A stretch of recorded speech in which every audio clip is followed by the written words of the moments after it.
And that was Infinity Hardwood Heroes. Boy, how about the shot that Jordan Poole hit the other night for Michigan? Gave him the game. Moments ago, Dana Jacobson, John Beilein.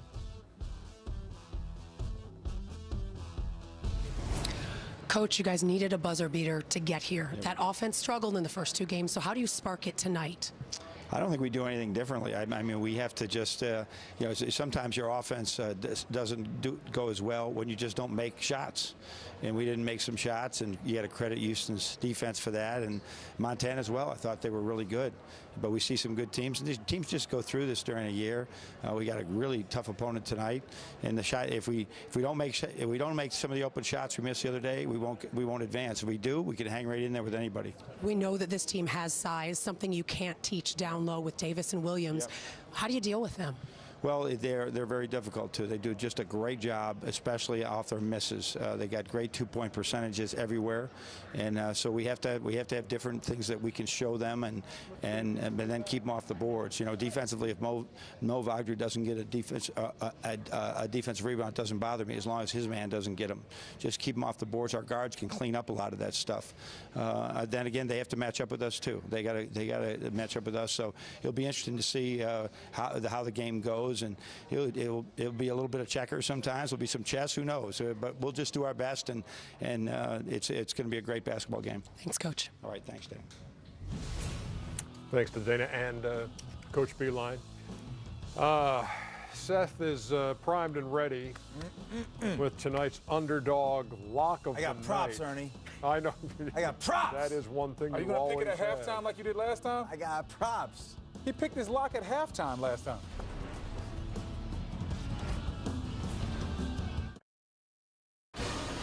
The Infinity NCAA Tip-Off is sponsored by AT&T.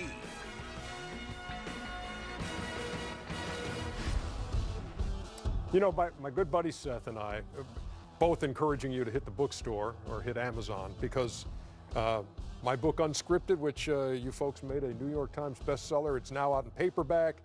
Seth has got Getting to Us, great book about coaching that is out now. And so please, if you're of a mind to and you like to read, jump on it. Yes. Jump on those two. Thank you. Well done. Thank you so much. Sister Jean wants you to buy our books. She told me. That's excellent right there. Underway on CBS. Too early to call. Loyola, Nevada, tied up at a deuce. Wait for Cook County to come in. Then we'll no Sharpie for Seth yet on this one. Nope. You can catch that on CBS. Of course, if you turn to CBS now, you're going to miss this, which is Seth's pick, the underdog lock of the night. You spent all that time in New York. Does Barkley have props? Does Kenny Smith have props? Does Clark Kellogg have something? Look what they did for me, Ernie. This is great television. I know, that is really nice. And therefore, I feel compelled to be correct yet again. I'm 2 for 2, although I maintain I should get partial credit for my Penn pick. I just had the wrong 16 seed. Yeah. Sorry about that. And I wish that I could pick UMBC tonight. They happen to not be playing. So out of 4 games, as you can see, I already have 1 Loyola call, which Candace has forgiven me for. I have Texas A&M, which Brendan has still not forgiven me for. So I will go for a second time with the Ramblers of Loyola. Sister Jean, sticking by you now. Don't let me down. Sister if you do, I'm going to blame you, which I know is a bad thing. And look what we can do here. All right? Yeah. They promised me I'd be able to do this. Wow.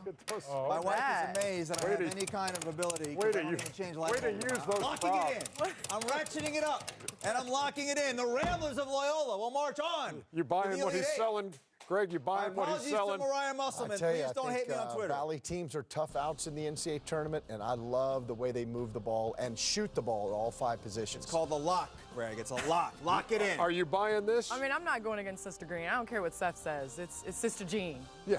I'm going with Loyola. They're going to control the pace of this game. Everybody agrees with me. Can I change my pick? Too late?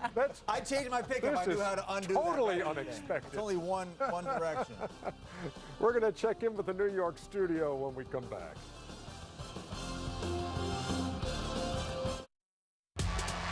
This is what you work for your whole life. There's nothing better. It's the greatest sporting event in the world. And the dream is alive! Loyola rambling on to the Sweet 16! Fun, fast, exciting. For the win! He got it! The freshman hits it tense. Anything can happen. Lose, you go home. Gonzaga headed to the Sweet 16. Watch out. Texas A&M headed to the Sweet 16. March Madness. There's only going to be one champ. Xavier knocked out by Florida State. And another one is done.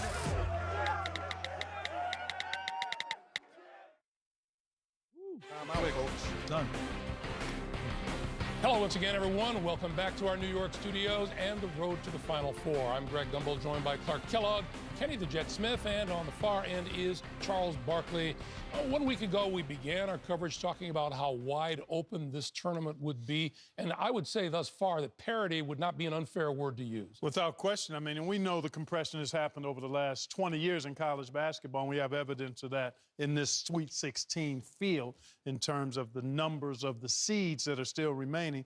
And you look at this game, Texas A&M and Michigan, and I think the inside play of the Aggies, plus the freshman point guard, T.J. Starks, how he's performed has been really surprisingly good for the most part. If he plays at a good level, then I think that inside presence of Michigan is going to have a tough time with the guys from Texas A&M, Williams and Davis. I agree. I think the one thing that we've seen over the last years is we've either seen talent or we've seen experience. And we have not seen both. And when we've seen the NCAA not have parity, we've seen both teams that have experience and talent. So youth and talent is kind of what we see in experience, and a little bit not as talented, but experience has been winning over at times just as much as youth. This, to me, is going to be a three-point shooting contest. Can Michigan make enough threes to offset A&M's inside game? And can they pack it in on defense? Can Texas A&M make enough outside shots to loosen that defense up? So I think the team that imposes their will and make the most three-point shots are going to win this game, because you can't let them two big boys from A&M dominate the game. You got to pack it in or double when they get the ball and force them guys from A&M to make some outside shots. All right, guys, we have been witness to quite the incredible start to this NCAA tournament, from a historic upset to a roller coaster of emotions and a little bit of everything else mixed in. It's been nothing short of madness. March Madness magic. Hoops is in the house. It's official. March Madness in full bloom. Here we go! Cinderella is alive. The NCAA tournament has been turned upside down. UMBC makes history. And that Cinderella slipper fits the Bulls just fine. As a kid, you know, this is what you grow up seeing, hoping that you can be in that moment. Loyola rambling on. Let's stop. It's a Sweet 16. You doubted me? I doubted you, yes. Jeez. Rock, chalk it up. Sweet 16, number 31. Now we're the best that we have been all year. The three-pointer by Jordan Poole. A freshman has won it. The Wolfpack come back from down 22 in the second half. Nevada pulls off a miracle. A stunning, gut-wrenching defeat. Heartbreak Hotel, are you kidding me? But this one's going to sting for a long time. I'm stunned. Absolutely stunned. The madness is real. What a scene. What a story. The raw emotion of this tournament, unlike anything else in sports. I love March. Nothing feels better than this. Nothing. Sweet 16. How sweet it is. So here's the question. Is this the definition of madness? The South, the first region to not have a top 4 seed make the Sweet 16. 6 teams seeded 7th or worse advancing to week 2. 7 top 4 seeds survived the first weekend. That's the fewest since 2000, and only 2 number 1 seeds in the Sweet 16, the fewest since 2004. You'd be hard-pressed to see one of those things happening, let alone all 4. Yeah, that's part of why this first weekend was so crazy and wild. And obviously, we're never going to have the first ever 16 to beat a 1. And I think that kind of is a synopsis of how crazy it was. And then we had the Sunday when we lost 2 number 2s, a 3, and a number 1 seed. I think also madness is also when you're surprised. The only surprise to me was the UMBC. Other than that, you know, you can expect, or all 3 of us have basically said this could happen. Other than UMBC, I think the one thing, again, we talk about youth, we talk about experience, and there's not enough teams that have veteran experience along with veteran talent. Those two things just don't mix in college basketball anymore, and you're going to have these kind of upsets for years to come. Well, it's only going to get worse. Better. Well, it's only going to better, whatever how you want to phrase it. Between one and done, some of these schools got a lot of seniors or juniors, and also the three-point shot. Those two things have really changed college basketball forever. All right, well, it's been an amazing start. We can only imagine what's ahead. Let's check the bracket for tonight's lineup as we go inside March Madness, presented by Buick. And we will focus on the left side later in the South. Catfight between Kansas State and Kentucky. Loyola and Nevada are already underway on CBS. Highlights of that one in a bit. In the West, Florida State takes on Gonzaga in the late game. Texas A&M and Michigan will tip here on TBS at 7:37 Eastern Time. Seems that our bracket expert, we're looking at Charles, has had a little setback with his projections so far.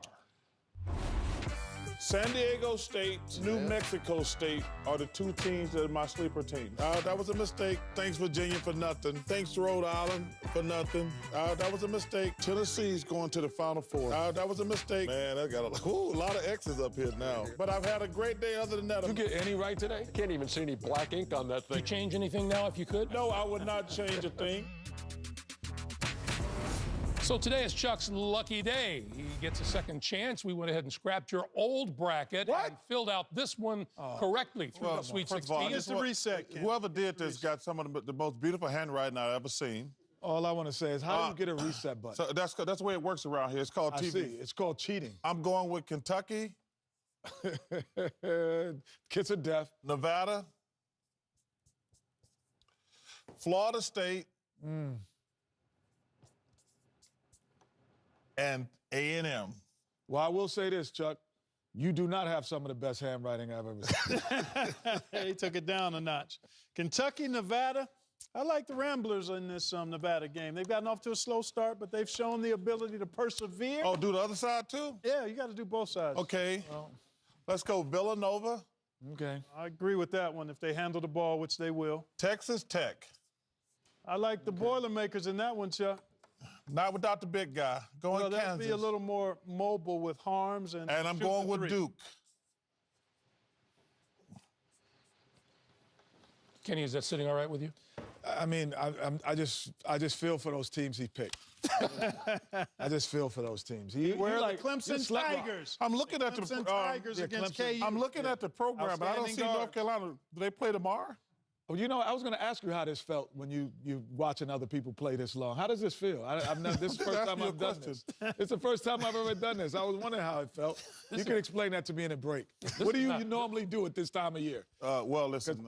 Typically, I'm watching, so you can explain what you do. Well, you're not watching this. You're watching this year. Okay, so are you. We will have highlights of Loyola and Nevada. So is Clark. And a breakdown of Texas A&M Michigan when the road to the Final Four continues. Not exempt. Are we having fun or what? Always, always. Here we go! Boy, how about this? You got a little pep in their step right now. I love Marks.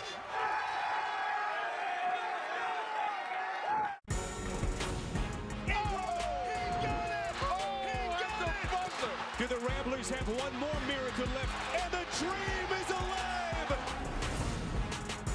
Nevada wins in overtime!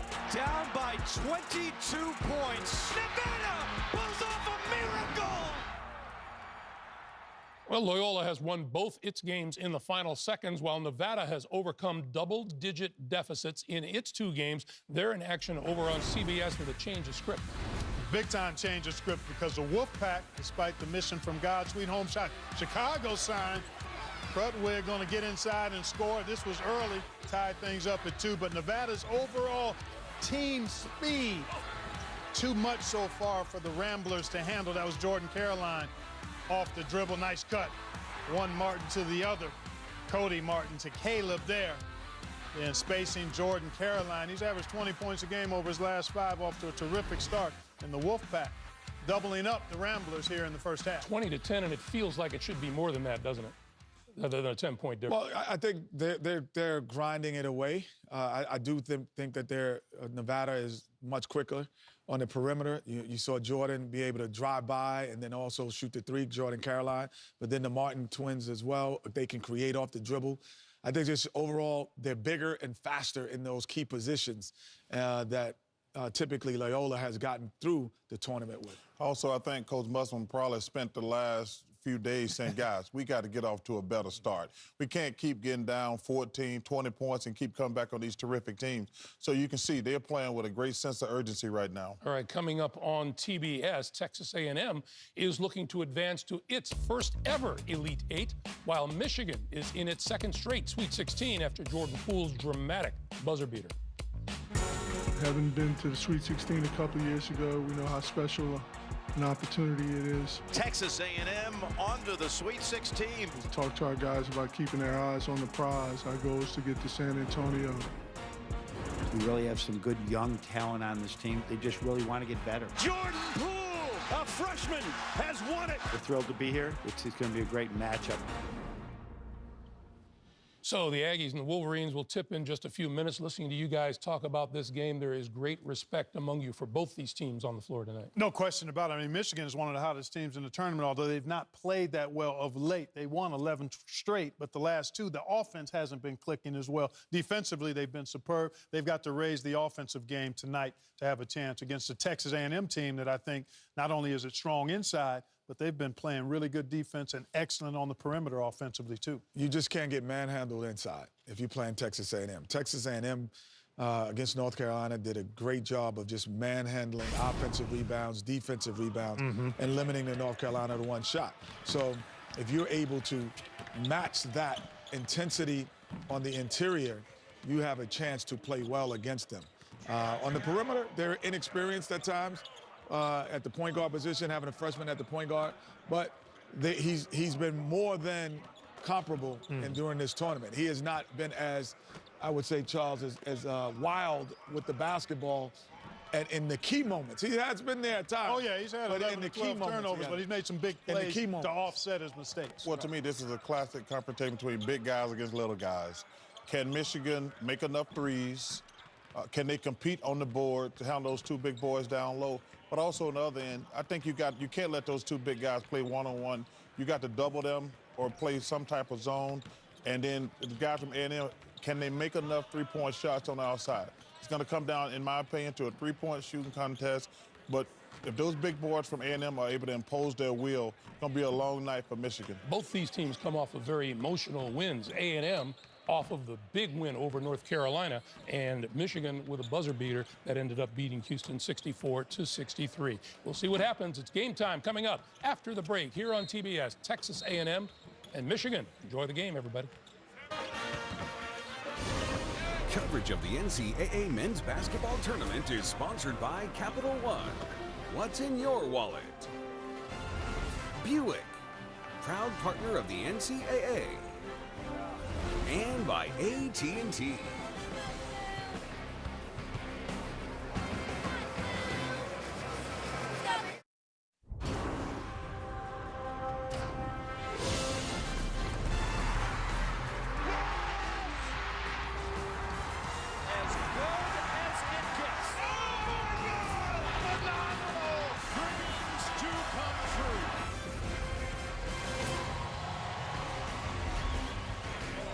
Welcome, everyone, to the Sweet 16 as we start the second weekend of the NCAA tournament and the road to the Final Four.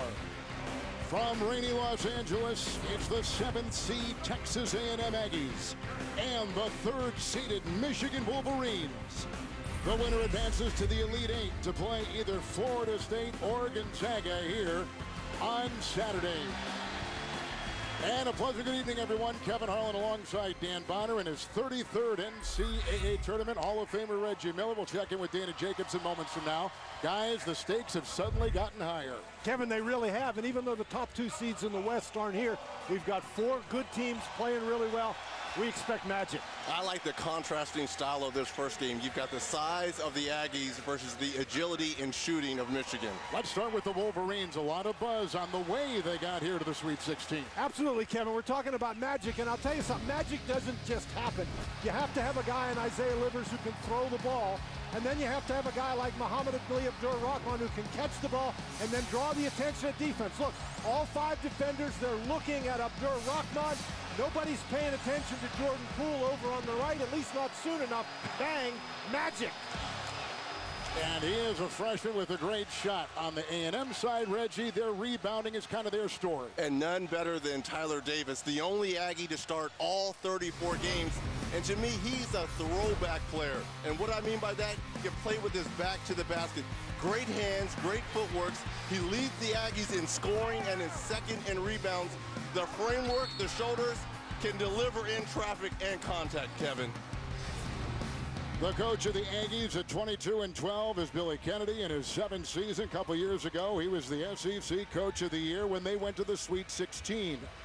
And he will start a freshman point guard, T.J. Starks, who when he came in as a starter in mid-January turned their season around. On the Michigan side, their leading scorer in the tournament so far and leading rebounder has been Charles Matthews. The leading scorer for the season was Mo Wagner. And they're coached by John Beilein in his 11th season at Michigan, 40th year as a college basketball coach. The 4th member of our crew standing by, we say good evening to Dana Jacobson. Good evening, guys. You know, you're talking about Jordan Poole. Let's not forget all these players, they are student athletes, and that meant Poole had to go back to campus on Monday. He had a presentation in his Greek mythology class. He hoped that he might get a little extra time to do it. That was not the case. He gave the presentation and apparently went a little over the allotted time. There's a good side to the story, though. His teacher apparently said the time overage was okay because it's not often that you have a student who makes a game-winning shot like that. Thank you very much, Dana. We have 41 combined NCAA tournaments officiated by Jeff Clark, DJ Karstensen, and Don Daly. And away we go in Los Angeles. The Aggies, the 7th seed. The Wolverines, the 3 seed. And Michigan starts in the man-to-man, and it's going to be very interesting to see how they handle the inside game. Outside it goes. Here's that freshman Starks missing on the shot. Muhammad Ali. Abdur-Rahman will take it the other way. A terrific Big Ten. He's been struggling with his shot in the 2 games in the tournament. Already, Coach Kennedy and A&M is switching on those high screen and rolls versus the smaller Michigan Wolverines. It's Wagner down low. He'll draw a crowd and a mismatch. And Kinhead on the doorstep with the rebound by Robert Williams. Well, Coach Beilein's key told us rebounding #1. A&M's 3rd in the nation in rebounding at 43. Turnover right there. Here comes Wagner. Back to Abdur-Rahman, and Wagner will finish it off. And one of the problems that the Aggies have had all year long is they tend to turn the ball over a little too much. They can't do that against Michigan, and they just did it. A bad turnover there. Aggies to get here beat North Carolina by 21, the defending national champs, and Providence by 4. So they've got to try to find and get the ball down to Davis so he can try to get Wagner in foul trouble. He's got a problem with that. Hogue was driving inside moments ago. The break on the transition play. Well, Muhammad Ali Abdur-Rahman does a great job with the basketball. He faked one way, went the other, and they got to get Wagner going offensively, and they did early. All right, they're going to make a quick substitution. There comes the hero. Checking out. And they bring in Jordan Poole, who is a freshman from Milwaukee, via Lou Lumiere, the school in Indiana. Almost another turnover, to your point, Dan. Michigan very aggressive so far in the man-to-man defense, but you got to punch that ball inside. With the ball, Williams. That's a good call. Good call there by the official. It looked like Jordan Poole was trying to pull the chair from Williams right here.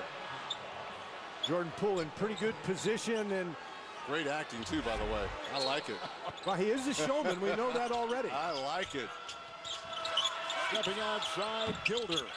Long shot, Poole is there to grab it, and here comes Michigan. Nice job. 3-7, their record Abdur-Rahman the other way. Nice job there by Poole, keeping Williams off that offensive glass. You've got to block out, yes. And that's what Poole did. Make the Aggies fight over top of you. It's Poole. Wagner with a screen. And on the side to Rockman. They've got all these guards out there. Step back, triple Poole. And the Cinderella story continues here for Poole. So he makes that long-range shot the other day to send to the Sweet 16. He had only made one of his previous 10 three-pointers. Inside, rebound, that's what Reg was talking about. Tyler Davis cleans it up and pushes it back in. Part of the problem there, you can't give up that dribble penetration if you're Michigan, because that causes the defense to collapse and you lose your block-out responsibility. Livers a freshman. Here comes Poole, a freshman for Coach John Beilein. On the side for the senior Abdur Rahman. Oh, there's a lot of size. There's a lot of size out there. Wagner, the fadeaway is up and in. He could not hit a shot in practice yesterday. This has to be a welcome sight to Coach Beilein and the Michigan Wolverines. Wagner's really been struggling from the field ever since the Big Ten tournament final championship game. Now he's starting to find his offense a little bit here versus Texas A&M. Another potential turnover here. Simpson knocked it away, and here comes Michigan. Into starts. Season changed when they reinstarted Simpson back in their lineup, and it made a tremendous difference in Michigan. Oh! And the back and up he goes. Offhand shot. Well, Wagner has started 3 for 4 in this first half, has really struggled to find his shot, using his quickness versus the bigger Tyler Davis. Nice up and over right there. Davis on the doorstep again, gets another basket to drop. You need better pressure on the basketball if you're Michigan, so they can't take that long to look and see inside. Michigan has won 11 consecutive games. That is the 3rd longest streak right now in college basketball. They won the Big Ten tournament, and they won their final handful of games in the Big Ten regular season. John Beilein really watched his season spin around, and they're using defense. We're so used to talking about Michigan with offense, but it's been defense that's been their calling card. That certainly has been their calling card all year long, but more specifically in their first 2 games in this tournament. But I think they're going to have to put the ball in the basket at a pretty high rate today. I think they've done a great job of securing the basketball as well. They're second in the nation in fewest turnovers, so they're getting more possessions at the offensive end. Wilders on top, and Abdur Rahman is there to defend. Off the screen comes Hogue, and it's a turnover. And it's on A&M. Mo Wagner has been terrific in a shooting slump, as Reggie just said. But he is beginning to score. A fadeaway right there. An offhanded shot as he goes across the lane for 2 for the Wolverines in the Sweet 16. Remember, folks, although you can't always count on your bracket, you can always count on an ice-cold Coca-Cola. We're in Los Angeles, and points off turnovers early in favor of Michigan, but it's been the scoring of their leading scorer throughout the season, the junior from Berlin, Germany, Mo Wagner. Well, you can see there, Kevin, he's already had a better first half than in either of his first 2 games. That's a great sign for the Wolverines. If you're Billy Kennedy, the turnovers have to be an issue. They averaged 14 on the season, which has been a problem all year for them. Into his zone, Livers off the glass. Big rebound by Wagner. Here is Simpson. They swing it out. Abdur Rahman 3. And Kevin, that's another great sign. Abdur Rahman was hot from 3 in the Big Ten tournament. Not so much so far in the NCAA tournament. So all the signs very favorable for the Wolverines early. Danny was 1 of 12 in the 2 games played already in the tournament in the round of 64 and 32. Hits that right there. Hogue down low and wide open with a nice jam is Williams. Jordan Poole gambled and tried to go for the steal versus Williams. Didn't come up with it. Williams with the finish. That shows the athleticism of this young man. Wolverines beat 14th seed Montana. They beat 6th seed Houston in the round of 32, and they are here for another Sweet 16. Now the problem with this zone, we just saw it. When there's a missed shot, you've got to come up with that defensive rebound as Williams just did. He's the #1 rebounder in the SEC. And if you're Wagner, you cannot hesitate in the middle of that zone. Another turnover, make that 4. Simpson, Wagner slashed at and fouled inside by Hogue. 4 turnovers here in this first half for Texas A&M. Reggie, I have the impression that the Aggers are trying to go a little too fast. Now, not fast enough getting back on defense. Hogue really hacks at Wagner. But Michigan running very well in transition, and Texas A&M has to do a better job protecting the basketball. So here's Mo Wagner at the free throw line. 0-2 in the tournament so far from the stripe, and 68% during the regular year for the Wolverines. Coverage of the NCAA Division I Women's Basketball Championship Regional Semifinals begins tomorrow, 7 o'clock on ESPN, ESPN2, and the ESPN app. And for more information on game times and listings, go to ncaa.com. Already points off turnovers. Michigan 7-zip on the Aggies. Reggie was just talking about it. Texas A&M has had a problem with turnovers. Obviously, you can't turn the ball over and win a game like this. We didn't see any of this indecisive play versus North Carolina. Texas A&M was on point with the basketball. They were very decisive in their decisions. Right now, a lot of indecision versus this Michigan Wolverine defense. Wagner checks out. John Teske is a sophomore at 7'1", will check in for Michigan. On the fly starts. Rebound is collected by Xavier Simpson. He is a sophomore from Lima, Ohio. In the corner, three. Off. Livers can't get it. Rebound by Tyler Davis. And gentlemen, they've got to get the ball down low to Tyler Davis. Hogue three, no. Simpson with another rebound. We've got a couple of them. He's averaging a couple of games in this tournament. Teske down low. And Teske's the one Wolverine who has the size to go against Davis and Williams. Well, look at they play Davis on that perimeter. Abdur-Rahkman. This is great for Abdur-Rahkman as well as the Wolverines. Now your two main scorers, your two main threats, Wagner and Abdur-Rahkman, they kind of locked in here offensively for Michigan. Here's Hogue at 14 against North Carolina. They go inside, starts missing again. The other way quickly. The drive inside with a knockaway. The drive was by Ibi Watson and swatted away with a foul called inside. Williams got up high. Well, you can't play with the basketball around Williams. Wow. What a beautiful block shot from the weak side here. Well, it's a great block shot, Reggie, but keep in mind, since he swatted it out of bounds, Michigan keeps the ball. So, yeah, you got your shot blocked, but you still have the ball. So now you get the ball in bounds and you see if you can score. Troja Morelos has checked in for the A&M Aggies. J.J. Chandler is in as well. Chandler is a freshman from just outside Houston and Katy. Here is Watson. He is a freshman. Working on the perimeter. 7 minutes gone, first half. Watson triple. And picked up by Chandler, who's very athletic. He gets him in their offense, and outside the lane, it's caught by Tyler Davis. Chiseling in on Teske. Robinson is in also for the Wolverines, and here comes Jerron Simmons. Great block out there by Duncan Robinson. Ron Simmons is out of Ohio University, a graduate student. He began his career at the University of Houston. Abdur-Rahkman! Teske can't grab the ball. Picked up inside by Davis. He's got 3 rebounds so far. You don't see Abdur-Rahkman miss many of those. Gilder, 3, no. Rebound by Robinson, a Division III transfer, and picked up by Simmons. Dan, I don't know about you, but these are too many quick shots. As Poole knocks down another, Watson puts it in. Down. Watson has now gone from deep. 1 of 1. 7-0 Michigan run. 13-point lead is their biggest tonight.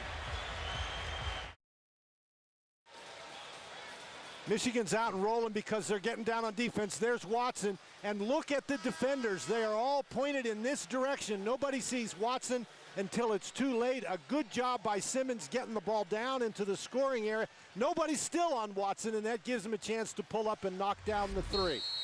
On the other end here in Los Angeles tonight, A&M has missed their last 5 shots. Scoreless Reds the last 6 possessions. This is against the #1 defense in the Big Ten of Michigan. And to me, it really started with the turnovers early for 9 Michigan points. Chandler slips. Gilder comes out of no place, and Edmond Gilder puts it in. We'll see if this can get the offense going here for Texas A&M that can translate into some defensive stops. Now back into this zone. Well, Michigan thought that ball was tipped on the rim, but the call was not made. But that's what A&M has to do. They've got to drive the ball into the lane. That wasn't pretty, but it worked. Simmons thinking three. Gonna find out where Robinson is. Right there with a three. Finding out where he is one thing, Reggie. You've got to get out there and stop him from doing that. This is a guy that has unlimited range for Michigan. Unlimited range and no conscience. He was their leading percentage three-point shooter. Took more shots, made more threes than any other Wolverine player. Boy, there's some energy by Michigan on the defensive end here. They're really getting after it. Well, there's some energy for them at the offensive end. They found that their shot, something we didn't see in the first two games. Chandler, Gilder. It's picked up by Robinson. And now he gives to Simmons, the senior. Moving it, Ibi, Watson, three. Picked up inside, and here come the Aggies with Savion Flagg, who is a freshman from Alvin, Texas. Very young Aggie team. Outside, it's a three. J.J. Chandler, and he was fouled on the shot. He'll take three from the line. Michigan has hit 4 threes by 4 different guys. It's the Sweet 16, 7-seed Texas A&M. 3-seed Michigan on TBS. Let's start with Lowe's for these memorable moments. In 1989, Glenn Rice's historic run led the way to victory for Michigan. Rice scored 184 points in 6 games, a record that still stands, including 31 in the championship. Lowe's, official corporate partner of the NCAA. Back here at the Sweet 16 in Los Angeles, you can see the early story. Not only 3-point shots made by Michigan, but the points off turnovers and the 5 committed so far by A&M in the Sweet 16 for the second time in the past 3 seasons. The 7-seed against 3-seed Michigan Wolverines. Their 4th Sweet 16 in the last 6 years for Coach John Beilein. At the free throw line is J.J. Chandler, who is shooting the 3 and fouled on the play by Michigan. Poole picked up his first. And here comes the freshman and a 4-star recruit out of Katy, Texas, J.J. Chandler. It's a really mistake to foul Chandler on the 3. Obviously, you don't want to foul anybody on the 3, but he's only a 24% three-point shooter. Shoots almost 77% from the line. After this one here, the nightcap at the Staples Center in downtown Los Angeles will feature the Gonzaga Bulldogs, who were the national runner-up a season ago, losing to North Carolina. They'll take on the Seminoles of Florida State. Gonzaga currently has the longest win streak in the nation at 16 games. Matthews back in. And a guy with 4 of those 5 steals so far is the guy with the ball, Xavier Simpson. Robinson on top. Back to man here for Texas A&M. Robinson fell. They're going to set up that play. They'll reload. Wagner back in 3 by Simpson. Boy, they couldn't hit a 3 earlier on in this tournament, but tonight they're training them from all over the field. If you're Coach Beilein, everything is clicking for you offensively. Your 2 stars are involved offensively, and you're making your strength. Another turnover here by Texas A&M. 2-on-1, it's Simpson. Oh, my goodness. Game's a lot easier when the ball's going in the basket, and it's certainly going in the basket for Michigan. So Michigan from the field in 3-point territory, 5 of 8. Michigan from the field overall, 10 of 18. Now, it's this defensive performance. They've made shots, yes, but their defense has been outstanding. And Texas A&M is one of those programs that cannot play from behind. Nice shot. Dilcher Morelos, yes, puts it up and through, the senior from Columbia. See, Texas A&M Aggies, they don't have the 3-point expertise that the Wolverines have. Oh, what a pass. Abdur Rahman doubled outside. Wagner a 3. It's all raining threes here for Michigan. Well, how good a play was that? Abdur Rahman made a couple of fakes inside, drew 2 defenders. You cannot leave Wagner, alone on the perimeter. Wagner's got 11 points right now for Michigan. On the top is the freshman Starks. To the freshman Flagg. To the sophomore Williams. Wagner is there. lost the ball. Starks picks it up. Shot clock down to 6 and a 3. Missed it all. Morelos, no. Williams, no. Rebound picked up inside by Charles Matthews. Simpson. Abdul Rahman thinking 3 on top. Matthews with a 3. Oh!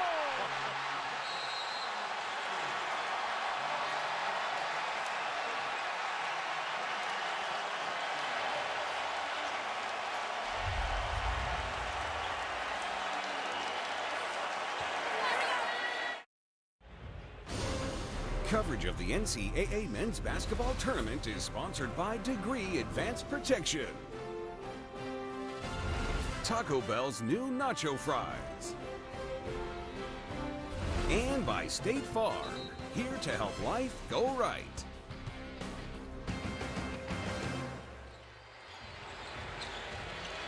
Michigan has had 7 different players hit a three-point shot. Well, they say it never rains in Southern California. They are wrong. It's raining threes here for Michigan. You've mentioned it, Kevin. 7 different Wolverines getting it done from long distance for Coach Beilein. And Dan, that's part of a 21-6 run by the Wolverine. Texas A&M simply cannot set their defense. Michigan is scoring in transition. Texas A&M has to slow down on this end of the court and really attack inside. Williams couldn't get it. Inside, Davis right there. It's a taller team. A&M is out of bounds off the Aggies. Oh, now they're going to discuss it. And they're going to change it. Texas A&M, these are a couple of point-blank range shots, but they just can't seem to get them. And here's the thing. This was all going versus Carolina at the rim, both for Davis and Williams. Michigan has done a great job pressuring the ball. Texas A&M really can't get into its offense. I credit Simpson. Simpson's been first and foremost an attacking starts defensively. Switch on defense, going inside. Davis finally gets it to go. Averages 14 a game, the junior from Plano. And that's exactly what they need to do. There's plenty of time left in this game. Move the ball from side to side. Allow Davis to get really good position inside and then throw him the ball. But this is where they have to clamp down at the defensive end. I'm not worried about their offense. Can they stop them defensively? This is a good defense, too. Look at the slashing move inside by Duncan Robinson. And everyone's so worried about the three-point line. What does Robinson do? Put the ball on the deck. And another turnover here. 6 now. Robinson at the other end after they get the turnover. Defense leading to offense for Michigan. It's Hogue the other way off the glass with a floater. That would help Texas A&M, too, if they could start getting some baskets in transition. Because the Michigan half-court defense has been tremendous. Michigan's only getting out rebounded by 2 against the top rebounding team in the SEC. Matthews, everything is going in for the Wolverines. So far, 15 of 23 from the floor. Kevin, Texas A&M was in that zone, and they're very passive. The ball goes into the middle. They give the guy in the middle. That time, Matthews, plenty of time to turn around, look, has all day to shoot it. Edmond Gilder, who makes a move and tries inside right into Abdul Rahman, who took it. Nice defensive play by Muhammad Ali Abdul Rahman, who is a senior on this Michigan team. 8 turnovers now for 13 points for Michigan. Watch live games on your computer, phone, tablet, or streaming device with NCAA March Madness Live. Watch now at ncaa.com/March Madness or download the app today. So, Kevin, Dan, you mentioned it. 65% from the field for Michigan, 70% from downtown. Michigan was ranked in the top 25 the last 9 weeks of the season. Wagner missing right there, and they come into the tournament number 7 in the AP poll, the final poll. Here's Gilder. And that's just a missed shot by Wagner, who caught it at the free throw line. He just missed a free throw. I mean, there's no pressure whatsoever. Tyler Davis against Wagner with a nice spin move for 2. Words being said now between Tyler Davis and Wagner. I like it. I like it. Davis has got 8. Boy, they are barking at one another. That's really something. That's how they've got to play. That's actually how Michigan has played, too. Michigan's been gritty on defense. Different kind of team. Wagner. Robinson. Back to Wagner on a 3. Oh, and words right back at Wagner. This is getting good, people.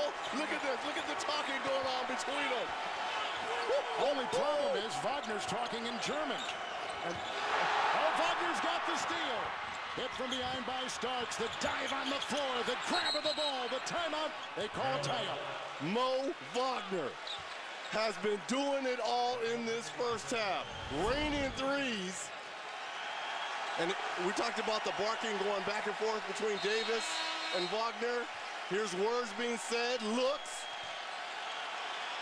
And then how about Wagner draining the three right in the grill of Tyler Davis. But Wagner's been taken out, and John Beilein had some words for him, didn't he, Dan? Well, John Beilein doesn't want to get Wagner to get carried away, but I'm telling you what, Reggie, if you're Tyler Davis, the time to talk is not when you're behind by 24 points. Wagner's hit a couple threes on the bench with 14. John Teske will take his place. Out there with Robinson and Simpson and Matthews and Abdur Rahman. That's the Wolverine 5. A little less than 5.5 to go in the half. Shot clock is at 10. Simpson got the screen. Oh, he's facing Davis, and he goes right around him. Okay, Mr. Simpson. They're switching the screens, are the Aggies, and Davis simply does not have the quickness to stay with Simpson out on the perimeter. That's great recognition by Simpson. This A&M team is the 8th tallest in college basketball. They're hoping to use their size, something that scared John Beilein coming in. Matthews trying to defend, and he alters the pass and picked up by Abdur Rahman. 10 turnovers. Abdur Rahman will float. And in there with the rebound is Tyler Davis. He's got 5.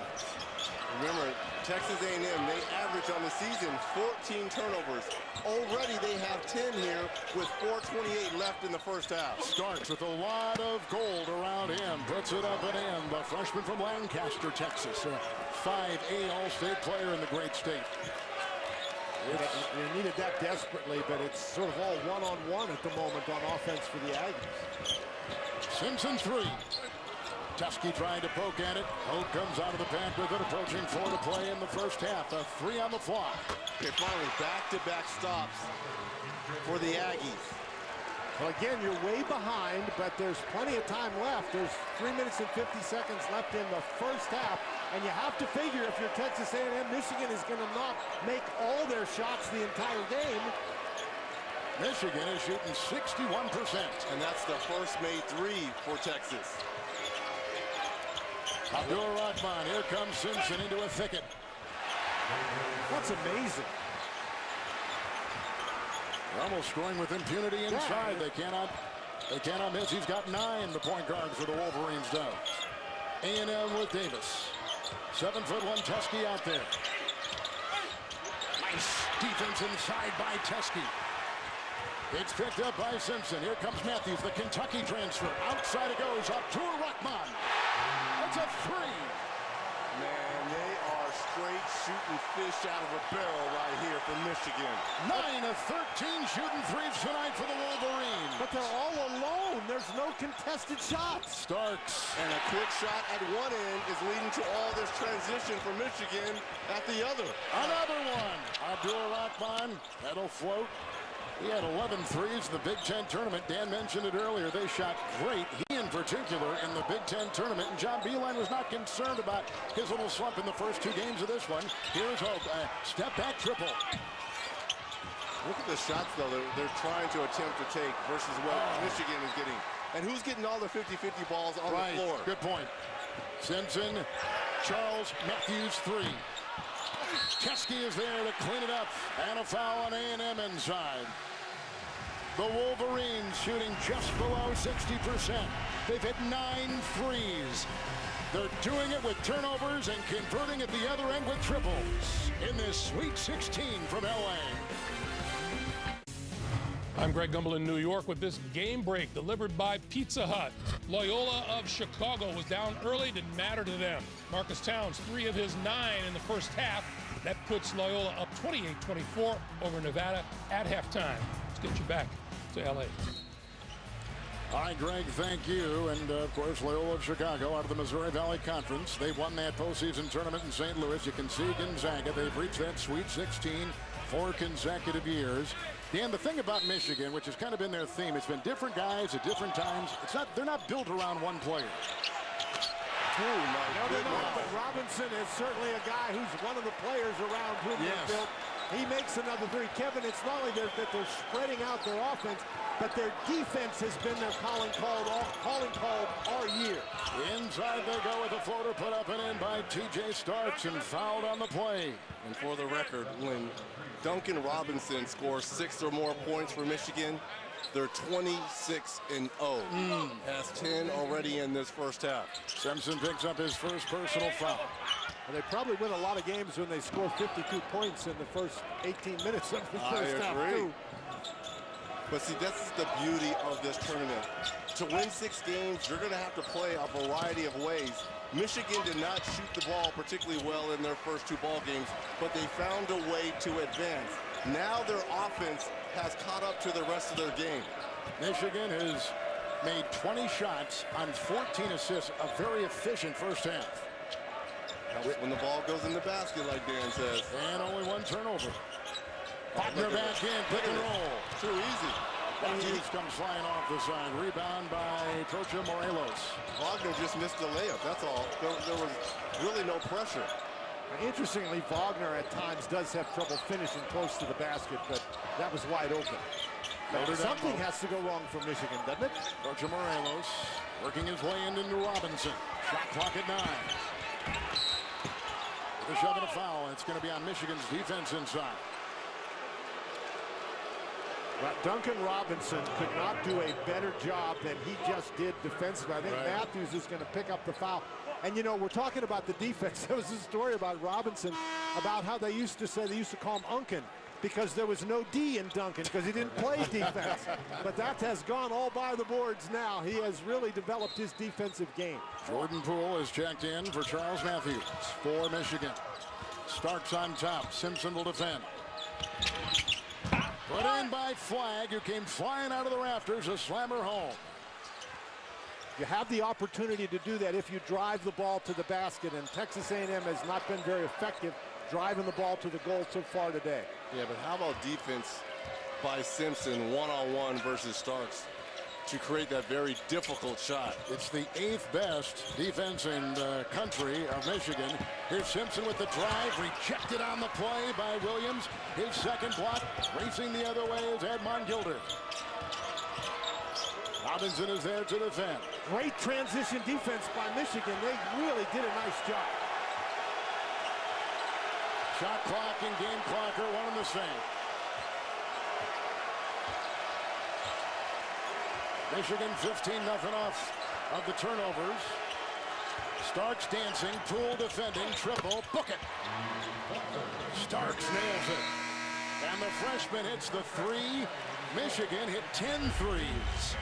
And that is our halftime score from Los Angeles. Well, nice little step back here, reminiscent of James Harden. Little float step back 3 here for Starks. Coming up on AT&T at the half, first half analysis and an update on Loyola Chicago against Nevada. Plus the latest NCAA tournament news, all coming up on AT&T at the half to Dana Jacobson. Coach, an incredible first half for you guys offensively, and the defense kept the pressure up, but I know you're a coach. That final 3 could not have been a shot you wanted to see. Well, I'm not sure everything you said with the band, with that great Michigan band over there, but we, we really got a good rhythm going, but it was all about our defense. We got good stops. They didn't get a whole lot of putbacks, and as a result, it allows us to get out and run.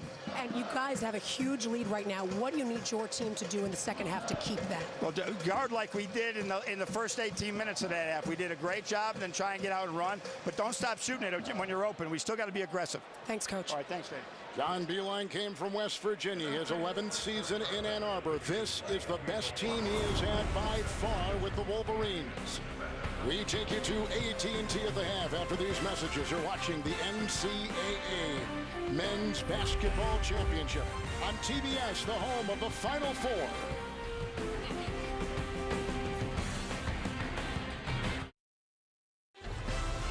AT&T at the half is presented by AT&T. More for your thing. That's our thing. I think Michigan missed a shot in the first half, but I could be wrong. Mo Wagner breaking out in the Sweet 16 with 14 in the first half. And the Wolverines on top, 52-28. I'm ready to Sharpie Michigan, but Greg Marshall won't let me. I'm too afraid to cross him. Wait, we need to now have tweets from Seth when he's sitting right here next to me. Just ask me. Like he couldn't express that here. AT&T at the half. Ernie Johnson, Seth Davis, Brendan Haywood, Candace Parker, Wichita State head coach Greg Marshall. Here's a moment of total honesty I would request right now. Who saw this coming? Give me your hands. That's what I thought. 52-28. They've led by as many as 29. How'd this happen?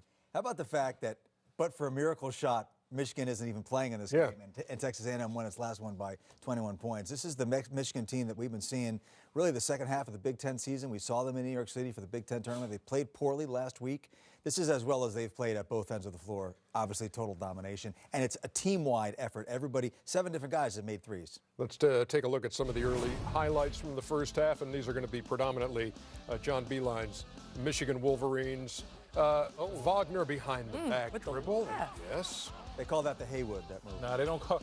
I would have tripped and fell trying to make that move. Here's the guy who won the game at the buzzer the other night, Jordan Poole. And then here's Wagner again. And you want another one? Give me some Charles Matthews for 3. They hit 10 threes and a half. How about Duncan Robinson? Off the good defense. In transition, and Robinson. Showing some bounce out there on the break. Yes, indeed. And then that's Wagner again. That's my with guy. Davis Look at right talking. Listen, he's feeling good. You know, when you hit that jumper and you start talking to your opponent, that's when you're feeling really good. 52-28 is your halftime score. Michigan leading by as many as 29, shooting 57% in the first half, 10 out of 16 from deep. I don't care who you are, it's tough to beat a team when they're shooting the ball like that. And a lot of us, you know, when we looked at this before the game, we said, watch out for Texas A&M. Texas A&M's hitting their stride. Michigan not playing their best ball maybe going into this game. All of that out the window. Has it been just the great Michigan offense? Have there been some Texas A&M missteps defensively, Greg? I think at both ends, Texas A&M has struggled. We talked about the guards having to play well, and Starks has 5 turnovers in the first half. Here's a play right here where they switch. Tyler Davis switches out, and they switch once again. Williams. Now Tyler Davis has a closeout on Duncan Robinson. Not the quickest guy in the world, but he blows right by him. That's how you shoot 57%. And besides the 63 from the 10 threes made in the first half, Texas A&M's tried zone. They're knocking down threes. They've tried switching in the man-to-man. They've turned the ball over, which has given Michigan great looks. I mentioned the 5 turnovers by Starks. Texas A&M has to take care of it more, and they have to make their layups, Brendan. All the big guys are throwing weak stuff up there and not converting when they get high percentage looks. Yeah, they've definitely been struggling inside. Candace, he talked about the three-pointer, and here's a Michigan team shooting 28% from deep in the first 2 games, and they come out and go 10 out of 16.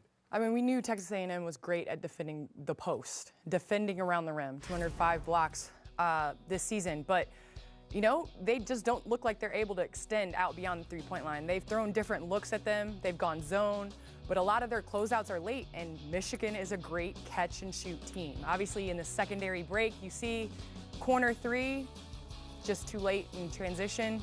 See them passing the ball back and forth, hands down, knocks down a 3. So, you know, obviously they're assisting each other. 14 assists on 20 field goals, 10 made threes. It's tough to win if you're at Texas A&M giving those numbers up. Yeah, Michigan plus 24 from the arc there in the first half.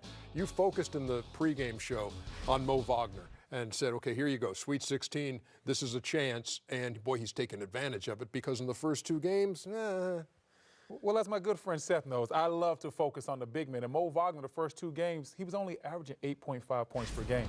This is Michigan's best offensive player. He's not rushing. He's taking his time. Look at this move here. Has the smaller DJ Hogue on him, gets right into his Dirk step-back jump shot. Now he shows the versatility in his game. Nice one dribble behind the back and then goes with the left-hand scoop off the glass. The versatility in his game is immense. He's showing all of it. Just for good measures, he shows the three-point range, leaves the form up there, 3D Dennis Scott style. So it's one of those situations where he's showing everything that he has. He has more points in the first half than he's had in any game in the first 2 weeks. This is the Mo Wagner that we're used to seeing. This is the Michigan team that we're used to seeing. We're getting their best stuff tonight. Yeah, and we know that Texas A&M can choke you off at the rim, and Greg's video, I thought, broke it down perfectly. What do you do when you're going against a team that's bigger than you? You got to make them chase you behind the three-point line. They can't cover that action. And so if the other team can make those shots, North Carolina was 6 for 31 from three-point range. Michigan, 10 for 16 in the first half. That's why you have such a big disparity in those two games. 52-28 is your halftime score. We're coming back with more AT&T at the half. Here, Tim Hardaway Jr. Just run him out of the gym. That was concise. It was short. Yeah, I liked it. Very effective. And how about Loyola Chicago? Could they be rambling into the Elite Eight? We'll update you after this.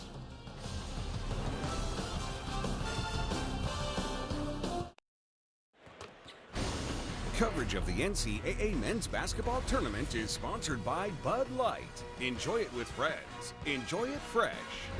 Indeed, the world's #1 job site. Lowe's. Hurry in today for huge spring Black Friday deals. And by Buick, proud partner of the NCAA.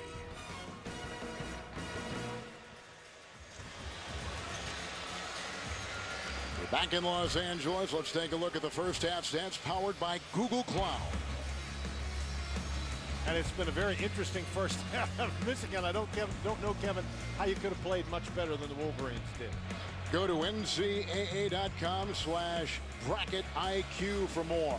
57% shooting for Michigan with 10 threes.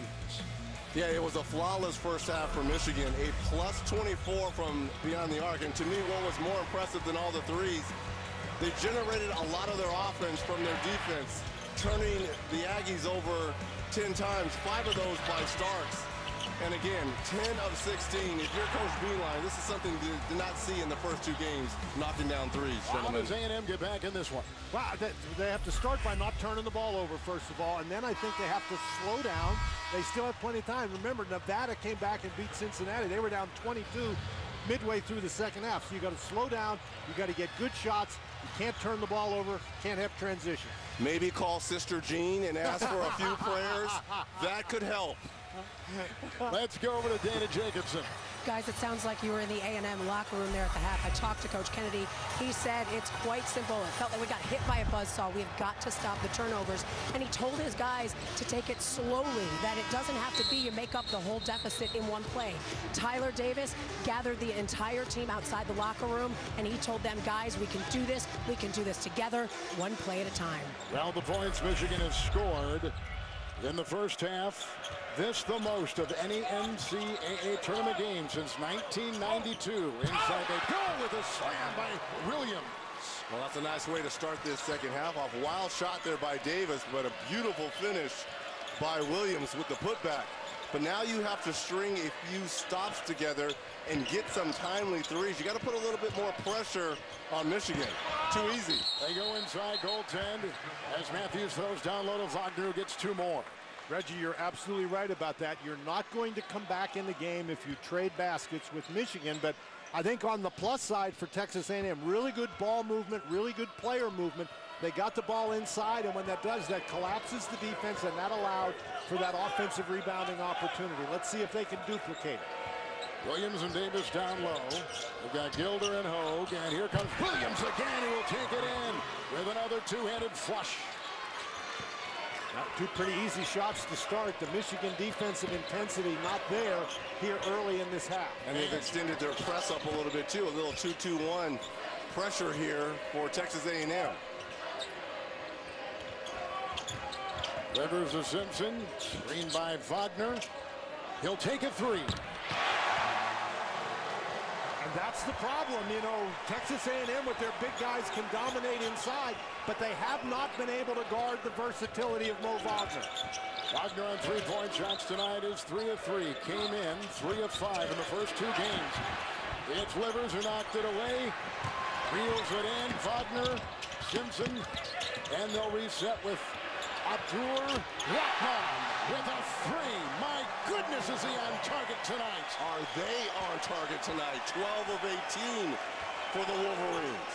They steal the ball, they get out, and they go. That's the formula in the first half. Abdur Rahman, that's his 3rd 3 on the evening. Davis inside, and Wagner picks up the foul. Nice job by Livers to knock the ball away. Look at him maintain his balance, take his time, pick up the ball. Simpson doesn't try to take a wild shot. He dribbles through the defense. Nobody's guarding Abdur-Rahman. You can't do it much better than that in transition. Here's Tyler Davis at the free throw line, a 62% free throw shooter, the #1 player coming out of Plano West High School. Just outside of Dallas. First team All-SEC. And here's the pressure. They're going to try to speed Michigan up a little bit, but you got to be careful. If you go for steals and don't get them, then Michigan has been able to get easy baskets, and there's a foul. But those are the risks you have to take, I think, to come back into the game. With 18:06 to play in the first half, a look at Billy Kennedy. 7th year. He's led 3 schools to the NCAA. Southeastern Louisiana, Murray State, Texas A&M. 7-seed Aggies are here. Well, here's the problem. You mentioned this, Dan. The problem with this pressure. Right now it's 25. The way that Michigan is shooting the 3 ball, this could easily go to 35 or 40. They come up with a steal, and quick bucket here by Gilder. Gilder puts it in, steal by Williams. Here goes that full court pressure once again by the Athletic Aggies. With a foul on Gilder. Foul on Gilder. It's his second.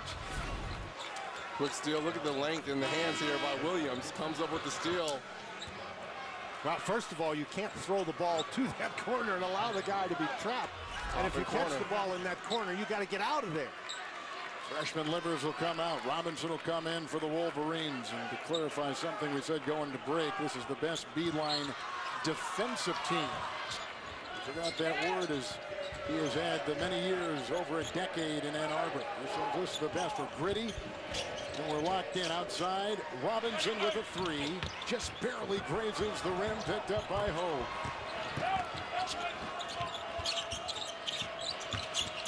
And Starks. And Hogue, who's a junior. Right underneath. That's where they do their damage. Davis once again, a 7-0 run by A&M. Well, a nice start offensively for Texas A&M, Dan. Well, the drive draws the defense. Therefore, Wagner, he's on the ground. He can't rebound. That's been a formula for success for Texas A&M. Now A&M is playing with some urgency, maybe not showing it at all times in that first half, but beginning the second half with that feel of urgency. Matthews takes it in. Davis will swat it away with 7 seconds on the shot clock. Well, this is finally the Texas A&M team that Coach Kennedy expected to see. And Michigan, the worst thing that happened to them, Kevin, was halftime. You know, when you're rolling like that, you don't want to go to the locker room. Wagner tried to sneak it in. Shot clock at 3. Abdur-Rahman with a floater. Did you see, first of all, how high Williams got up and where Abdur-Rahman had to shoot that basketball to get over? He's got 13. He averaged 12 in the regular season, 11 so far in the tournament. Starks across the lane. Good rebound inside by Charles Matthews. And here's the problem when you play catch-up. You run out of gas quickly. Wow, Simpson takes it the distance. Reggie, whether you're playing catch-up or not, you can't take bad shots, and that's what Starks did. He's got to move the ball, involve his teammates. They've got to get ball movement and player movement. Every time they've done that, they've had success. Inside they go, Williams, and he, I think, took a shot from behind. He did from Duncan Robinson. And it's the first on him. And you get the rebound, and Michigan just gets out, and they go. Starks gets behind Simpson, and once he gets behind him, nobody steps in to help, and that's been Michigan basketball this entire game. It's very hard to play defense when you're looking at the guys' names on the back of their shirt and not the school name on the front. When you're chasing guys, it's hard to guard them.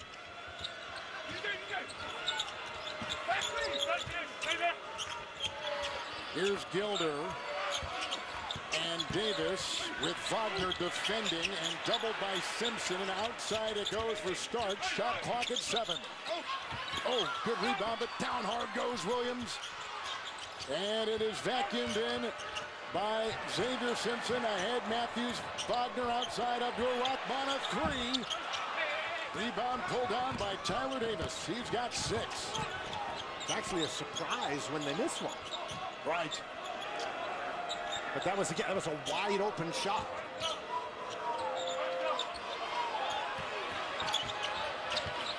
A&M earlier this season spent a couple weeks in the top 10, right on the doorstep. 4 points for Robert Williams, who puts it in. So easy for Williams, especially with Robinson guarding him down low. He can just really back him down a couple dribbles and use that length to shoot over him. But Robinson simply can't guard him, Reggie. Well, is the D back out of Duncan then? No, the D's in Duncan, but Duncan needs some more size. Matthews. Oh, nice move. Couple jab steps, got him that momentum inside for 2. Now coming into today's game, Matthews was the leading scorer through the first 2 games for Michigan. About 15 a game. But again, you have to switch outside, Reggie, and Davis can't guard Matthews going to the basket. Williams again, a lot of Mays jerseys around, and it's knocked away, and a foul goes on Michigan, and Robinson still with a commanding lead.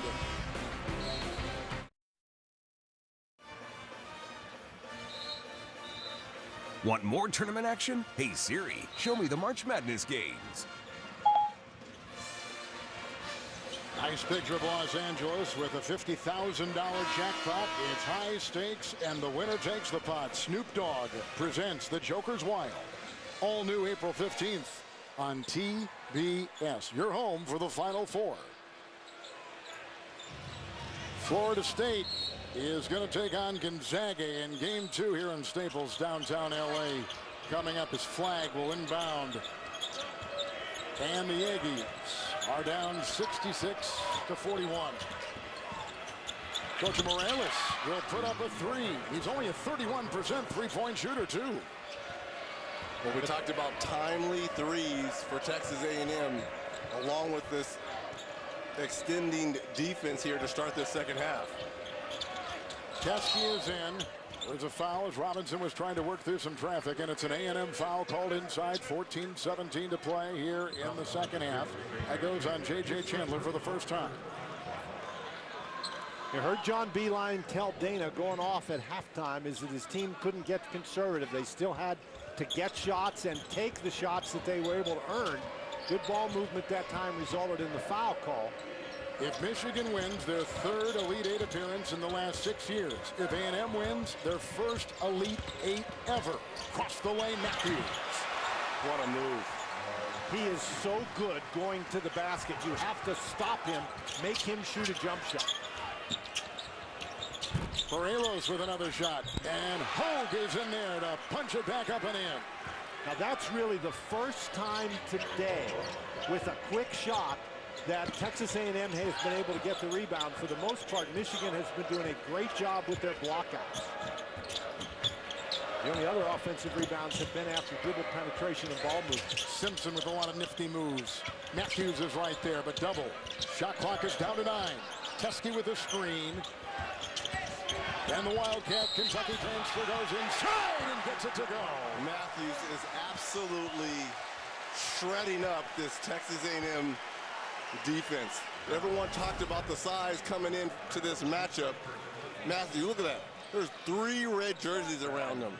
Feels the contact, uses the glass. Good concentration there. Absolutely, but he knows Trocha Morelos can't guard him on the outside, so he just goes right by. Matthews has been the leading Wolverine scorer in these NCAAs, leading rebounder as well. He has the last 7 points for Michigan.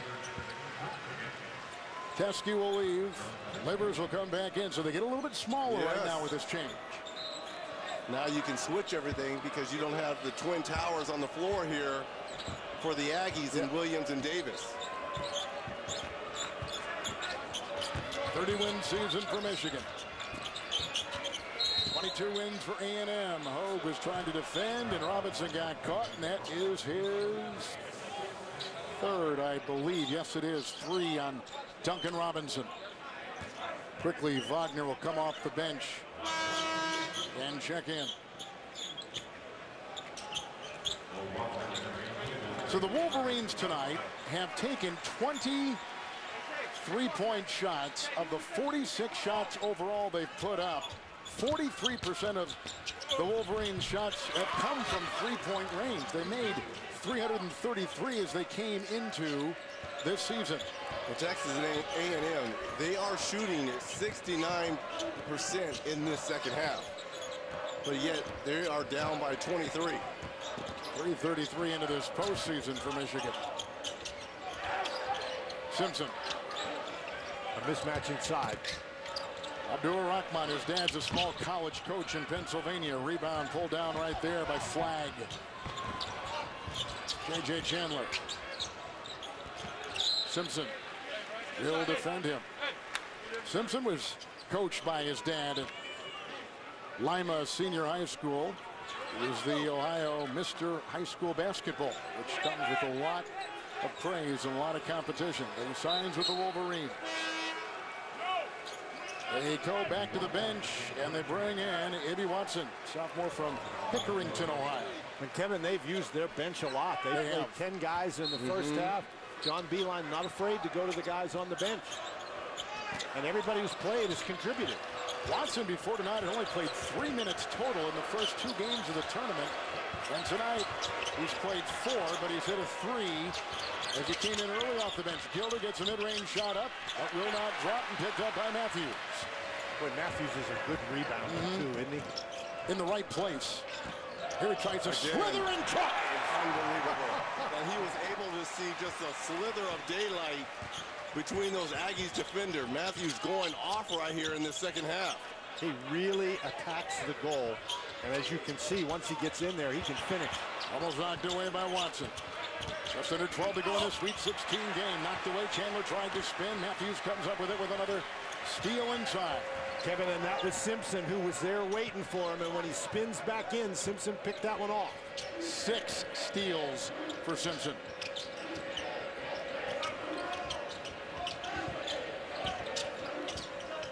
Got the mismatch. I'd go right back to Matthews. I think Matthews has the same idea, Reg. Matthews will put up a 3. Rebound by Hogue. By the way, over on CBS. Hogue with his 5th rebound. Over on CBS, Nevada with the Gilder drive. And he'll slice in for 2. Nevada and Loyola of Chicago coming down to the final couple minutes in Atlanta. Over on CBS. Approaching 11 to play.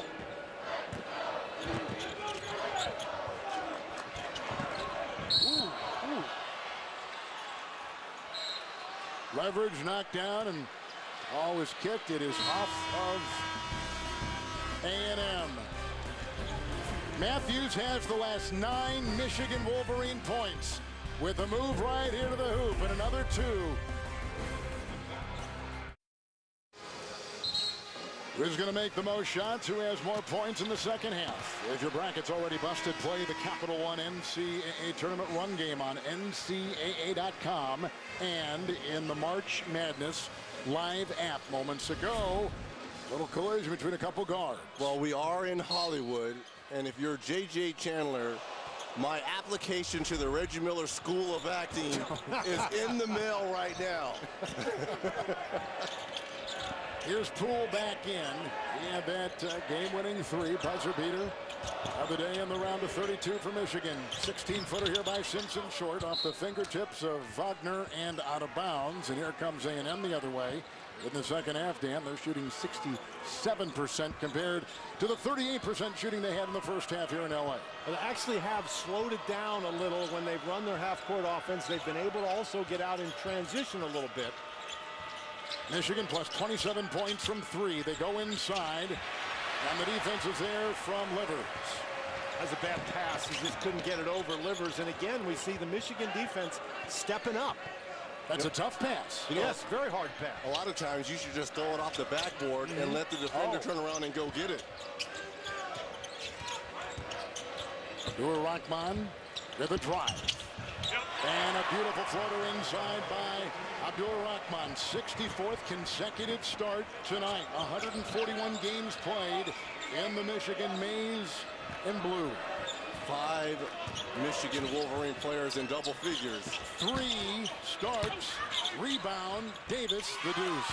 Davis did a great job at beating Wagner to a position that time. And Mo Wagner, that's a really nice play. He only has 1 foul in the game. Even though it's a 23-point margin, you don't want to be picking up fouls. You know, we should mention, too, Starks, who is 2 of 11. Remember, he took over the point guard duties from Dwayne Wilson, who tore his ACL The Marquette grad. Exactly. Transfer. They've got Livers inside, missing across the lane. Starks, by the way, at 21 points in that win over North Carolina in the round of 32. Inside, Davis. Working into Wagner. Up and under and off and picked up by Mo Wagner.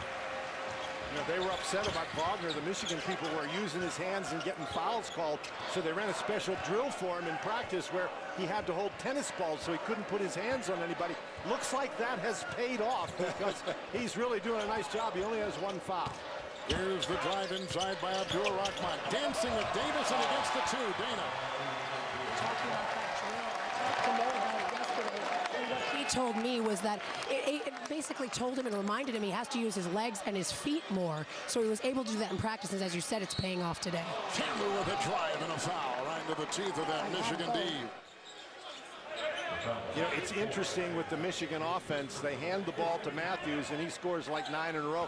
And now Abdur Rahman has taken over, and they're driving the ball to the basket and just getting all the way against these shot blockers from Texas A&M. And now fresh bodies coming in for Coach Beilein and Michigan. Going to bring in 3 after this first free throw. Strange season for Texas A&M. They were as high as number 5 in the college polls around Christmas. They had won 11 of their first 12, lost then 7 of their next 9. They finished 9-9 in the SEC. Stream live 24/7 highlights, scores, and news.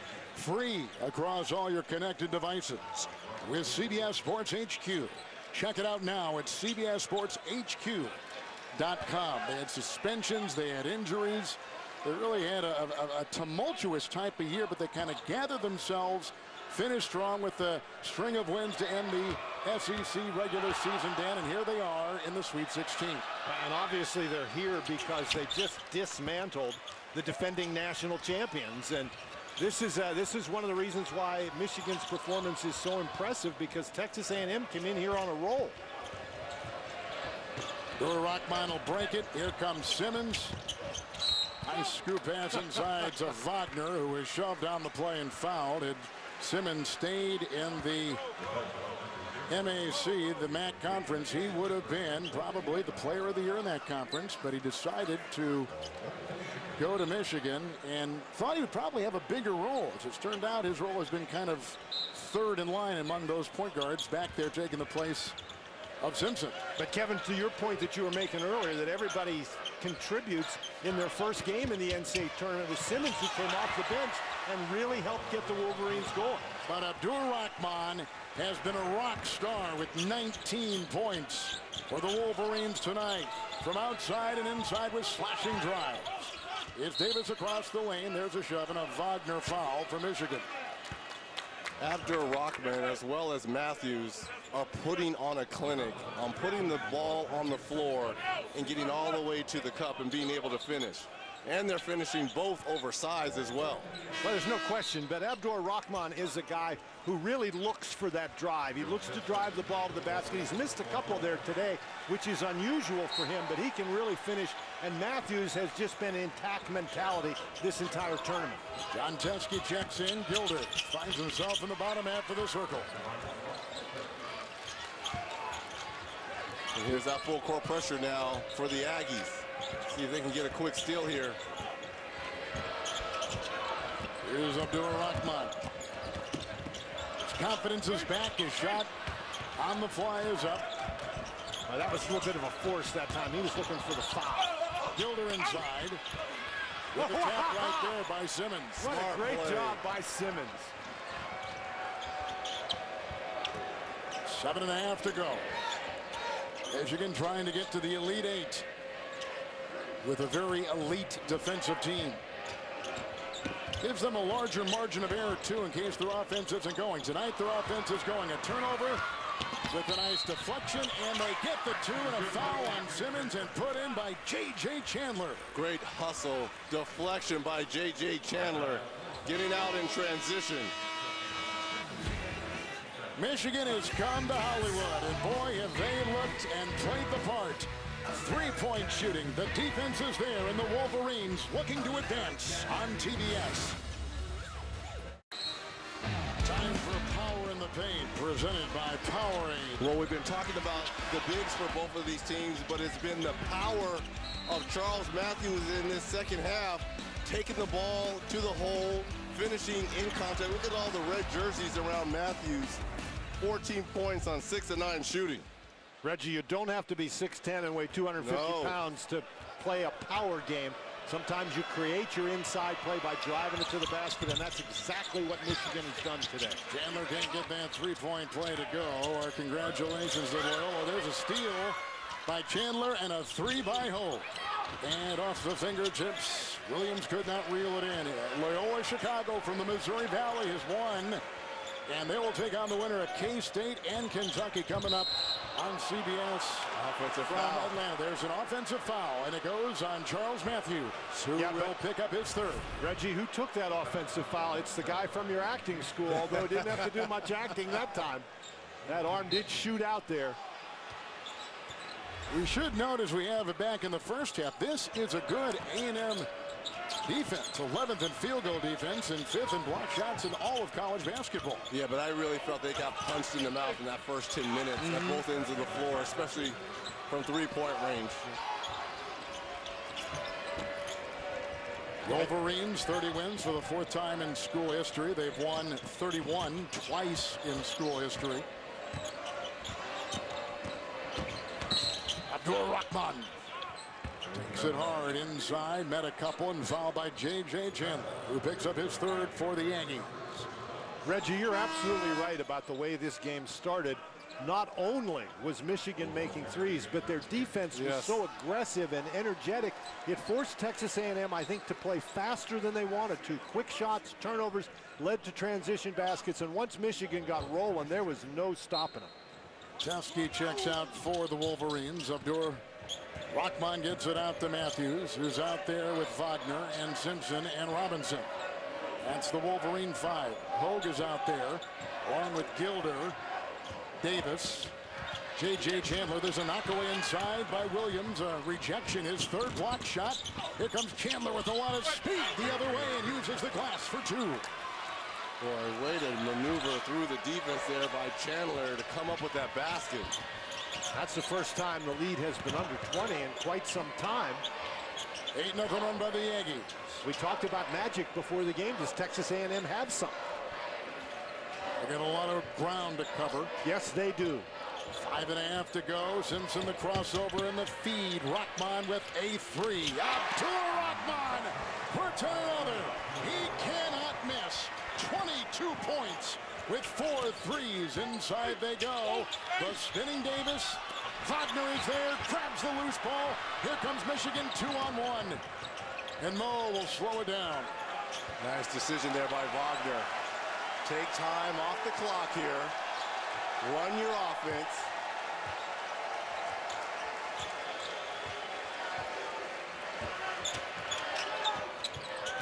Simpson throwing on top. With a dance and a feed, Matthews. He's out of the Chicago area with a spinner. You know, the thing that makes his game so effective, he not only can take the ball all the way to the basket, but he's really good with that mid-range pull-up jump shot. How are you supposed to guard that? Which is a lost art in both the college, the collegiate, and the pro game. Matthews has 16. He averages 13. Robinson in there trying to manhandle Williams. That is a tough chore for the biggest of players. And a foul goes on Duncan Robinson once again. He picks up his fourth with 4.5 to go. You can't teach speed until now. Bleacher Report. Get alerts for your teams and scores before anyone else. Download the app now. Williams will be at the line from Oil City, Louisiana. Kevin, and the other thing you can't teach is 240 really muscular pounds. Right. And Duncan Robinson weighs about 210. He just cannot handle that inside. He is the reigning SEC co-defensive player of the year. Won it last year by himself. Davis gets the rebound and puts it back up and in for two. That's just scoring with no time coming off the clock here for A&M. Livers in a straitjacket. Mo Wagner out to Matthews. Now, Reggie, the point you made is a good one. With this little time left in the game, you really need to make threes, I think, to get back in this one.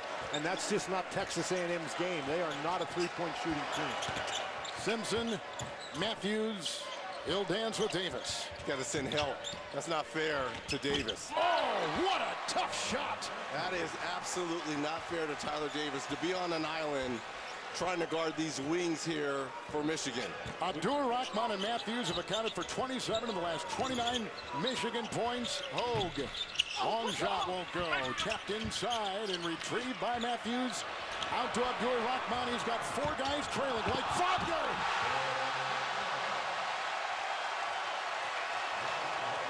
Gilder and the alley-oop, and Robert Williams will climb the ladder.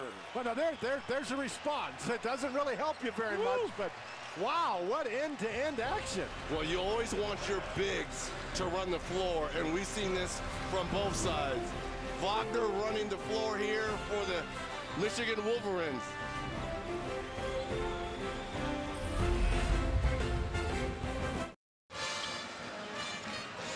Look at our game reset right there. Tracy Morgan is the last OG. It's a new comedy coming to TBS on April 3rd. Standing lead for the Wolverines. Well, former Aggie quarterback and Heisman Trophy winner Johnny Manziel is here. He's not the only Heisman winner in the building. There's a good steal by Williams, who puts it up and in. He had the ball taken away, then he took it right back. Where was this in the first 10 minutes? They needed this type of pressure to start the ball game. And they've got the athletes to do it, too. They're long, and they can run the floor, and they did not do this in the first half. You're right, Reg. As Simpson tries to move and kicks it outside to Abdur-Rahkman. Well, they about 3 to play. They do have long athletes, but you remember what John Beilein told Dana in her interview with him before the game. He said they have to guard us, too, and Texas A&M has had a tough time doing that. Michigan with the big lead. Michigan has 3 players that have scored at least 18 points or more, 21 for Wagner and Abdur-Rahkman. They are plus 30 points from 3. Abdur-Rahkman has been sensational. Well, Abdur-Rahkman is a guy who does a little bit of everything for Michigan, and one of the things he does, Reggie, is he hunts scoring opportunities, whether it's finding the opening from 3 or driving the ball to the basket. He's also got 6 assists today. He has been outstanding and a tone setter for the Wolverines today. Texas A&M shot 37% from the field in the first half. 62% they have shot here in the second. The problem is Michigan in the second half has shot 64% from the field after 57% in the first. Well, I think they found their offense. People were questioning where was this offense the first 2 ball games of this tournament. And I've always said you've got to be able to win a variety of ways to win 6 games in an NCAA championship. Michigan's showing why. Hogue to Davis. Davis into Wagner. Great defense there by Wagner. He stood his ground. Yes. Hogue again. Wagner again. Davis again. Oh, look at that. That's good D. You got to reward good D. Hands straight up. Well, he was pushing a little bit with the lower body, and I guess that's what happens when you make a guy hold tennis balls when he's in practice, but he's pushing with his hip right there in his chest. He does drive into Davis. And that's a good job to keep his hands up. Yes. He got a foul, but he didn't get a foul with his hands. Reggie, you're talking about Michigan's offense, and you're saying where it's been. Well, they're very good offensively, but this offense, this is only the 4th time all year they've scored at least 90 points, so they've been rolling today. Wind took that one, I guess, for Davis. That's a good foul then. A&M in that win over North Carolina played incredible defensive rebounding. They grabbed 83% of North Carolina misses. The problem is Michigan just hasn't missed those shots tonight. That's true. It's hard to get defensive rebounds when the other guys don't miss. Exactly. Thing that got him here, along with others, there's a foul on Hogue. Thing that got him here was that defensive rebound. They're just outstanding in that category, but Michigan just hasn't missed. But Kevin, as we examine the landscape of college basketball throughout the season, we have seen teams play really well in one game and then come back the next game and struggle. Their teams go on 3 or 4 game winning streaks and then turn right around and lose a couple in a row. That's just the way college basketball has played out this year, and certainly it hasn't been any different in this tournament. But it's the way they took the defending champions, North Carolina, behind the woodshed had everyone buzzing about this ball game. Gilder. Abdur Rahman with speed. He'll hand off to Livers. Freshman from Kalamazoo. A nice, unselfish play there by Abdur Rahman. Well, he waited till the last minute. Yes. He saw what Flagg was going to do, and Flagg stayed with him. Hogue got it knocked away, and it's off of Michigan. Wolverines are circling over their third Elite Eight appearance in the last 6 years as more substitutions coming in for the Wolverines. There goes Simpson, there goes Wagner, there goes Matthews. And what a game for Xavier Simpson. He scored 11 points. He had 5 assists. He had 5 steals. And he really was the guy that ramped it up defensively. He pressured the freshman point guard Starks for Texas A&M and totally discombobulated in the first half that A&M offense. Livers will check out. Poole is in. They go inside to Davis with an easy 2. Teske has come in for Wagner. Eddie Watson is in. Eli Brooks is in. Poole inbound, and he gives off to Simmons. Don't throw the ball backwards against the press. Poole. Poked away. Oh, I guess they said it was not poked away, and so with that, it is a violation. Well, it was poked away, Kevin, but they never got the ball across half court. And because the ball never advanced across half court, they called it a 10-second violation. You reward the defense. Yes, absolutely. Well, I'm liking the Aggies continuing to fight here down the stretch here. A little too late, though. Gilder. And Hogue. And Davis. Michigan is going to play the winner of Florida State and Gonzaga. Last Final Four for the Wolverines, 2013. Poole fouled by Williams. Well, Poole, you know what he was wanting to do. He was trying to line up that 3. You know, the Wolverines, Kevin, they come in today and they're wearing shirts that say do more and say less. And Poole is certainly a guy who's been doing more. But one thing I think is going to be hard for him to do is say less. He is a very outgoing, talkative young man. Well, there were some comments by A&M about the Wolverines. And with that, you saw the T-shirts. Austin Davis was checked in for Michigan. Well, what a performance. You know, Texas A&M, their offense averages 75 points a game, and they're probably going to get to that number today, so their offense hasn't been the issue. But Michigan, their defense was superb. It created offense for them, and it's hard to beat somebody when they score 93. Well, a beautiful second half offensively for A&M. They shot 62%, so they did what they had to do offensively in the second half. It's just that it was such a big deficit from that first half and that blow, those 10 threes, that 30 points. It's a big difference. Well, you just saw that note about the most points in a tournament game since '92. That was the Fab Five back in Ann Arbor. Here's a 3-point shot, which will not go down from Flagg. Simmons, and hold on. As they have it slammed in by Austin Davis. Well, see, this is great when guys at the end of the bench get a chance to shine here in the tournament. This is their one shining moment now. But Davis has only played in 13 games all year. An average 4 minutes in those games. He comes up with a rebound. He only took 13 shots all season. What a performance by Michigan. Again, to your point, you always play better when you see the ball go in the basket, and that's what we saw early and often for Michigan. Yeah, take out Simmons. As you can watch him going up high here on the alley-oop for Austin Davis. And the reason why... Enthusiastic bunch, huh? Well, John Beilein really has kind of grabbed onto the walk-ons, which he calls, you just mentioned the Fab Five, he calls the walk-ons the Fab Five. He said, I don't like the term walk-on. He said, I was a walk-on. Yes. I did not want to be called that when I walked on at Wheeling Jesuit. And I remember that. And so he gives kids like right here, the C.J. Baird with the ball right now. He was a walk-on. After a tryout, he'll put up a 3 and put it in! What a highlight! Look at his reaction. His reaction tells it all. He will remember that shot. Oh, my goodness. And here is Chris Collins at the other end. He'll put one in, a junior. His dad played for Central Michigan, so this obviously has special meaning for him to make it this far. The Wolverines are going to win it. It's their third Elite Eight appearance in the last 6 years. What a performance. Wow.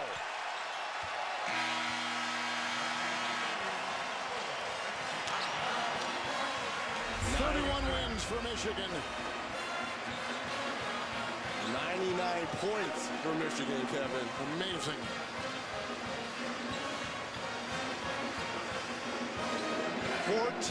of 24 from distance. A walk-on. He tried out for the team. They put him as a walk-on. Now he's part of the Beeline Fab Five. It is a 3. The starters love it. Michigan's going to the Elite Eight.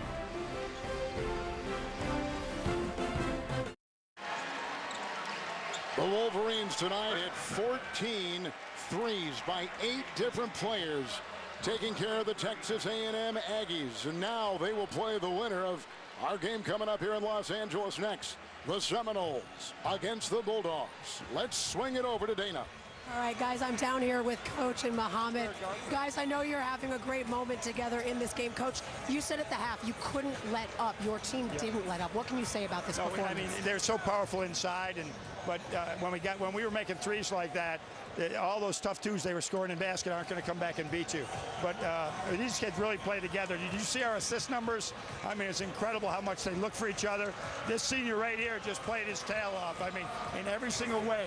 This is like a great example of a great college basketball player that can play afterwards too. But he's done it all at Michigan. He wants to do more. You told us all shots just will drop. I have to let these guys just keep shooting. You now move on to your third Elite Eight in 6 years. How does that sound? It feels pretty good. That feels pretty good. And there's been a lot of great teams go there. And we're just proud to be at Michigan, the both of us. The greatest university in the world, I always say. And we're proud to represent them. Congratulations, right, Coach Muhammad. I'll talk to you now. An amazing game for you in sort of getting your stroke back. Coach said you just needed to keep shooting. He wasn't worried. What changed between the first 2 tournament games to today for you? I think just confidence. Having a little more confidence. Seeing a shot go in early, you have the confidence to take the next one. And I think everybody had that confidence today. You know, you have talked about how this team is here and taking care of business, that this is a business trip, that you wanted to move on past where you were last year. You've done that now. How do you keep taking care of business? Keep focused. Like I said, we're on a business trip, and we still have business to take care of. Congratulations. Thanks, Muhammad. Thank you. His dad is a small college coach in Pennsylvania. Tonight was his 64th consecutive start, 141st game played in the maize and blue of Michigan. And John Beilein said it best, epitomizes what a college basketball player is. Michigan tonight, 14 of 24 from 3. They shot 28% threes in the first 2 rounds. Tonight, they could not miss. For Reggie Miller, Dan Bonner, Dana Jacobson, Kevin Harlan saying we'll see you back in L.A. shortly. CBS right now, K-State in Kentucky. Coming up next here, Florida State, Gonzaga. We take a break, then take you to Tournament Central.